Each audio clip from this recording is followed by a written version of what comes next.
Everyone, स्वागत आहे तुमचे ओम ट्युटोरियल स्टडी मध्ये। आज आपण शिकणार आहोत इंग्लिश सेंटेन्सेस। कोणतेही जे मराठीतलं वाक्य असतं ते आपण इंग्लिश मध्ये कशा प्रकारे बनवू शकतो, ज्याला म्हणतात वाक्य रचना, तेच आपण आज शिकणार आहोत। तर आजच्या व्हिडिओला सुरुवात करूयात।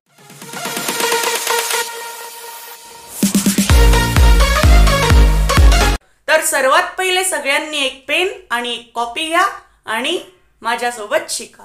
चला तर आजच्या व्हिडिओला सुरुवात करूया। सर्वात पहिला सेंटेन्स आहे फ्रेंड्स आपला, मी रोज शाळेत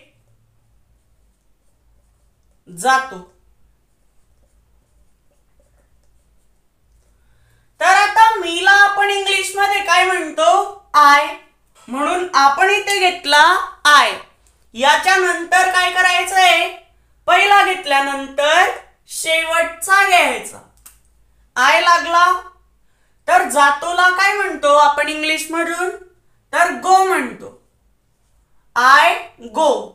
मग आता आपण कुठे जातोय? घरापासून शाळेत जातोय किंवा कोणत्या एका जागेपासून शाळेत जातोय, म्हणून शाळेला इंग्लिश मधून आपण काय म्हणतो? स्कूल। पण आता हे जे स्कूल आहे त्याच्या आधी आपण एका जागेहून दुसऱ्या जागेवर जातोय, म्हणून टू स्कूल करायचंय। म्हणून आय गो टू आणि शाळेला इंग्लिश मधून म्हणलं school. I go to school. पण मग रोज, आता उरलेलं काय? रोज पहिला घेतला, शेवटचा घेतला आणि शाळेत घेतला, आणि मग याच्यानंतर रोज। मग रोजला आपण इंग्लिश मधून काय म्हणतो? Every day. ओके, बस एवढं लक्षात राहू द्या कधी की रोजला आपण एव्हरी डे म्हणतो। आणि वाक्य रचना कशा प्रकारे येते ते आपण अजून चांगल्या प्रकारे आपल्या दुसऱ्या वाक्यात समजूयात। पुढचा सेंटेन्स आहे आपला, ती इंग्रजी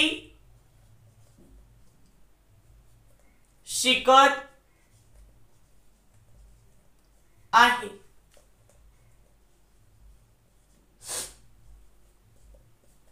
तीला इंग्लिश मधून आपण काय म्हणतो? सी। पण मग आता बघा ह्या वाक्यामध्ये किती शब्द आहे? 1 2 3 4 4 शब्द आहे पूर्ण। मग आता इथे आपण काय करू? शब्द आहे 4, पण मग आता पहिलाच घ्यायचा आहे, म्हणून 1 नंबरचा 1 नंबरलाच घ्यायचा आहे। आणि मग त्याच्यानंतर पहिला घेतल्यानंतर आपण शेवटचा घेतो, आणि शेवटचा कितवा आहे? चौथा, म्हणजे 4 नंबरचा घेऊ।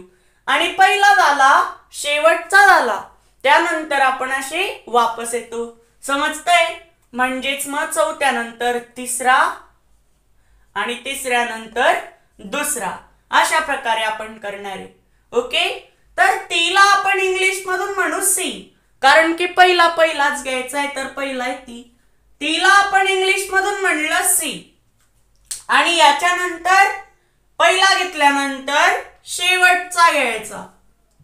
कितवा आहे शेवटचा? चौथा। लिहिलेलं आहे आपण इथे, म्हणून आहे ला वापरला इज, सी इज। पुढचा पाहून ठेवायचा की आपण कितवा घेणार आहे, आणि त्याला जर तुम्हाला इंग्लिश मध्ये काय म्हणतात ते माहिती असेल तर तुम्ही एकाच मिनिटात वाक्य बनवून घ्याल। She is. मग आता एवढं झालं, मग घ्यायचं आहे तिसरा। तिसरा आहे शिकत। शिकतला इंग्लिश मधून आपण म्हणतो लर्न। पण मग आता याच्यात काय केलेलं आहे? शिकत आहे, शिकणं पूर्ण झालेलं आहे का? पूर्ण इंग्लिश शिकून झालेलं नाहीये, म्हणून याच्यात काय करावं लागतं आपल्याला? आयएनजी फॉर्मचा वापर करावा लागतो, आणि मग लर्निंग असा शब्द तयार होतो। का? कारण की लर्न आणि त्याच्या पुढे लावला आयएनजी, म्हणजेच काय झालं मित्रा? लर्निंग। मग आता इथे आपल्याला काय घ्यावं लागेल? लर्निंग। बस आयएनजी लावून द्यायचं आहे आपल्याला लर्नच्या पुढे। She is learning. मग आता कितवा घ्यायचा आहे? दुसरा। मग दुसरा काय? इंग्रजी। याला काय म्हणू आपण? इंग्लिश. ओके, म्हणजेच आपण पहिला घेतल्यानंतर शेवटचा घेतो आणि असे वापस येतो. एवढं समजलं आता.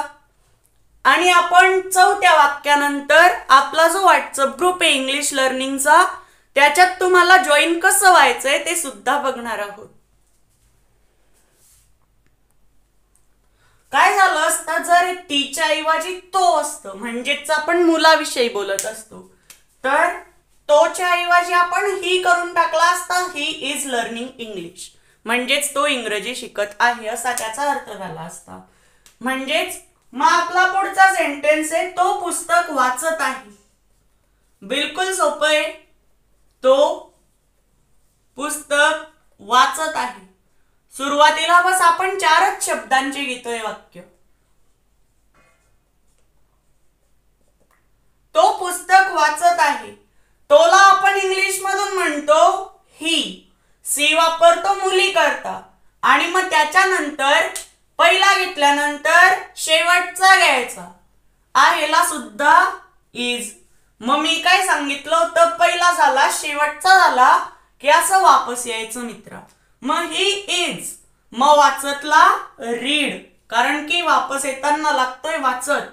मग वाचतला इंग्लिश मधून आपण रीड म्हणतो. वाचणं पूर्ण झालेलं नाहीये म्हणून आपण काय करू, आयएनजी फॉर्म. बस एवढं लक्षात ठेवा, कोणतंही काम चालू असेल पण ते पूर्ण झालेलं नसेल तर त्याच्याकरता आपण पुढे आयएनजी लावणार आहोत. म्हणजेच रीडच्या पुढे आपण लावला आयएनजी तर ते काय झालं, रीडिंग. ओके, म्हणून याच्या पुढे आपण लावला आयएनजी. He is reading. मग आता पुढे काय करणार आहे आपण, ही इज रीडिंग. मग आता पुस्तक किती वाचतोय तो, 1. पहिला झाला शेवटचा झाला अशी वापस आलो. मग उरलं काय, पुस्तक. मग आता पुस्तकला इंग्लिश मधून म्हणतात बुक, पण सिंग्युलर आहे का प्लुरल आहे. पुस्तके असं जर म्हणलं असतं तर ते एकापेक्षा जास्त पुस्तक असते, पण मग हे एकच पुस्तक आहे. यांनी पुस्तके नाही तर पुस्तक म्हणलंय म्हणून आपण बुकच्या आधी अ लावणारे. म्हणजेच काय आलं आपलं, अ बुक. ओके, म्हणून अ बुक. समजलं एक्झाम्पल. आता चौथं एक्झाम्पल पाहू आणि त्याच्यानंतर तुम्ही आपल्या व्हॉट्सअप ग्रुपमध्ये कसं ऍड होऊ शकता ते सुद्धा आपण बघणार आहोत. ओके, म्हणजेच आता एक्झाम्पल बघितलं की आपण व्हॉट्सअप ग्रुपमध्ये कसं ऍड व्हायचं ते पाहू आणि त्याच्यानंतर मोठे मोठे एक्झाम्पल बघू. मग आता मला क्रिकेट खेळायला आवडते. मला क्रिकेट खेळायला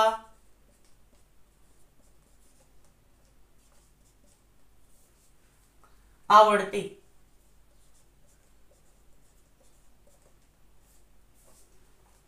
तर आता मला याला आपण इंग्लिश मध्ये काय म्हणू, आय. आता पहिला घेतल्यानंतर शेवटचा घ्यायचा. तर आवडतं म्हणजे काय, इंग्लिश मधून लाईक, म्हणून आपण इथे घेऊ लाईक. कारण की आवडणे याला इंग्लिश मधून लाईक म्हणतात. मग पहिला झाला शेवटचा झाला. मग आता इकडून असं वापस यायचंय. मग खेळायला याला इंग्लिश मधून आपण काय म्हणू, प्ले. आय लाईक प्ले असं नाही होणार कधीच, आय लाईक प्ले. तर प्लेच्या आधी टू लावावा लागतो. ओके, अशा वाक्यांमध्ये टू. मग खेळायला याला इंग्लिश मधून आपण म्हणलं प्ले आणि क्रिकेटला इंग्लिश मधून क्रिकेट म्हणतात. ओके, समजलं. तर आता आपल्या व्हॉट्सअप ग्रुपमध्ये कशा प्रकारे जॉईन व्हायचंय ते आपण बघूया. सर्वात पहिले तुम्ही जर हॉरिझॉन्टल मोड मध्ये असाल, मोबाईल जर तुम्ही असा आडवा धरलेला असेल तर व्हर्टिकल मध्ये या आणि ही जी स्क्रीन येते आता तुमच्या समोर तिच्याकडे लक्ष द्या. आता इथे तुम्हाला आपला व्हिडिओ वरती दिसतोय आणि त्याच्या खाली जे मोर नाव लिहिलेलं आहे त्याच्यावर तुम्हाला क्लिक करायचंय. मग त्याच्यावर जेव्हा तुम्ही क्लिक कराल मोर नावावर, तेव्हा टायटल नंतर एक तुम्हाला दिसेल व्हॉट्सअप ग्रुप लिंक. त्याच्या खाली जी ब्ल्यू कलरची लिंक दिलेली आहे त्याच्यावर तुम्हाला क्लिक करायचं आहे आणि मग जेव्हा तुम्ही त्या लिंकवर क्लिक कराल तुमच्या समोर जॉईन कम्युनिटी नाव येऊ शकतं. मला नाही आलंय पण तुम्हाला येऊ शकतं. मग आता याच्यावर जेव्हा तुम्ही क्लिक केलं तेव्हा तुम्ही आपल्या व्हॉट्सअप ग्रुपकडे पोहोचले. एक जो ओम ट्युटोरियल स्टडी नावाचा ग्रुप आहे तो आपला मेन ग्रुप आहे ज्याच्यात पण इंग्लिश वगैरे शिकणं त्याच्यातच चालू असतं आणि तुम्ही तिन्ही ग्रुप जॉईन करून घ्या. ओके. आणि तुम्ही तुमचे जॉईन होऊन जाल आणि प्रत्येकासोबत जो अभ्यास येतो तो तुम्हाला सुद्धा येईल. बघा फ्रेंड्स, आणि तो अभ्यास नीट करत जा जे जे त्या ग्रुपवर दिलेलं आहे. ओके. चला तर आता पुढचे सेंटेन्स बघूयात. पुढचा एक लहान सेंटेन्स आहे अजून. मी रोज सकाळी धावतो. तर आता मीला आपण इंग्लिश मधून म्हणू आय. मग आता पहिला घेतल्यानंतर शेवटचा घ्यायचा. मग आता धावतोला आपण इंग्लिश मधून काय म्हणू रन. आय रन पहिला झाला शेवटचा झाला. मग आता सकाळी. मग आता रोजला आपण म्हणू एव्हरी. आता इथे काय होतंय पहिला झाला शेवटचा झाला. आता आपण सकाळी रोज असं म्हणू का नाही तर रोज सकाळी म्हणू. म्हणून इंग्लिश मध्ये काय होईल रोज पहिले येईल म्हणून रोजला एव्हरी आणि सकाळला आपण इंग्लिश मधून म्हणू morning. Okay. I run every morning. आणि मग याच्यानंतर आपल्याला काय करायचंय मित्रा हा झाला सेंटेन्स कंप्लीट. तर आता पुढचा सेंटेन्स आहे आपला मला हे करायला पाहिजे.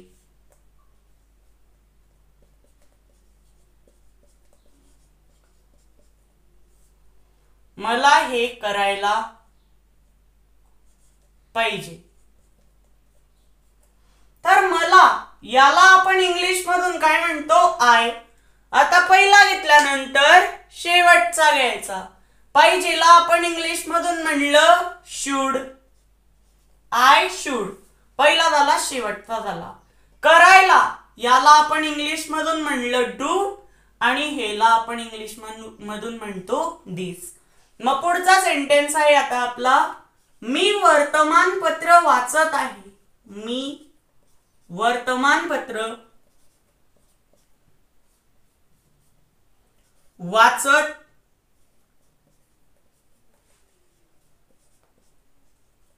आहे. जमतंय मित्र आता हे. जर जमतंय तर चांगली गोष्ट आहे. नाही जमत आहे तर इकडे लक्ष द्या. आता आपण मीला इंग्लिश मधून काय म्हणतो आय. आता काय करायचंय शेवटचा घ्यायचा आहे म्हणजेच आता शेवटचा आहे. जर आय येतो तर आहेला कधी आपण एम लावतो एवढं माहिती आहे ना. मग पहिला घेतला शेवटचा घेतला. मग आता पहिला झाला शेवटचा झाला असं वापस यायचंय. मग वाचतला म्हणलं रीड. काम पूर्ण झालेलं नाहीये. वाचणं पूर्ण झालेलं नाहीये म्हणून मागचं लक्षात आहे ना काय करतो आपण ING चा वापर करतो म्हणजेच ते झालं रीडिंग. I am reading. मग आता वर्तमानपत्र. वर्तमानपत्र एकच आहे म्हणून अ चा वापर करतो आणि मग वर्तमानपत्राला newspaper. Okay. I am reading a newspaper. मी वर्तमानपत्र वाचत आहे. माझा लहान भाऊ गोष्टींची पुस्तके वाचतो. पुढचा सेंटेन्स आहे माझा लहान भाऊ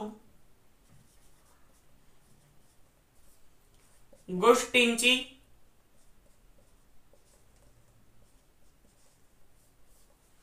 पुस्तके वाचतो.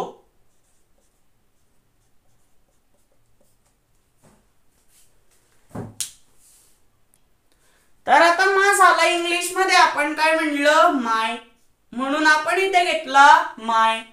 पहिला घेतल्यानंतर शेवटचा घ्यायचा. तर आता पण मग आता शेवटचा नाही घ्यायचा का बघा सर्वात पहिले माझा लहान भाऊ हे पूर्ण एकत्र येईल, कारण की हे तो स्वतःबद्दलच बोललेला आहे, माझा लहान भाऊ इथपर्यंत हे सगळं एकच झालं समजा. मग आता माय लहानला आपण म्हणू योंगर, भाऊला ब्रदर. मग आता एवढं पहिलं झालं, माय योंगर ब्रदर. मग आता पुढे शेवटचा घ्यायचा याच्यानंतर. मग आता वाचतोला रीड. आता वाचत नाहीये तो, आता वाचत नाहीये म्हणून आयएनजी नाही, पण मग तो फक्त पुस्तक नाही वाचत, एक पुस्तक नाही वाचत तो, तर पुस्तके म्हणजे एक सोडून खूप वाचतो, म्हणून आपण इथे यसचा वापर करू. माय योंगर ब्रदर रीड्स. मग आता गोष्टींची. मग गोष्टींचीला आपण काय म्हणू स्टोरी, आणि मग पुस्तकेला आपण म्हणू बुक्स. अनेक पुस्तक आहे म्हणून यसचा वापर. मा झाला माय, लहानला योंगर, भाऊला ब्रदर. मग आता शेवटचा घेतला आणि मग आपण अशा प्रकारे आलो. ओके, समजलं? तर आता हे सुद्धा सगळंच सगळं तुम्हाला समजलेलं असेल. बाकीचं घेऊन येऊ पार्ट 2 मध्ये. तर भेटूयात पुढच्या व्हिडिओमध्ये, आणि व्हॉट्सअप ग्रुपमध्ये नक्कीच जॉईन व्हायला विसरू नका, कारण की तिथे तुम्हाला खूप फायदा होऊ शकतो. तर भेटूयात पुढच्या व्हिडिओमध्ये.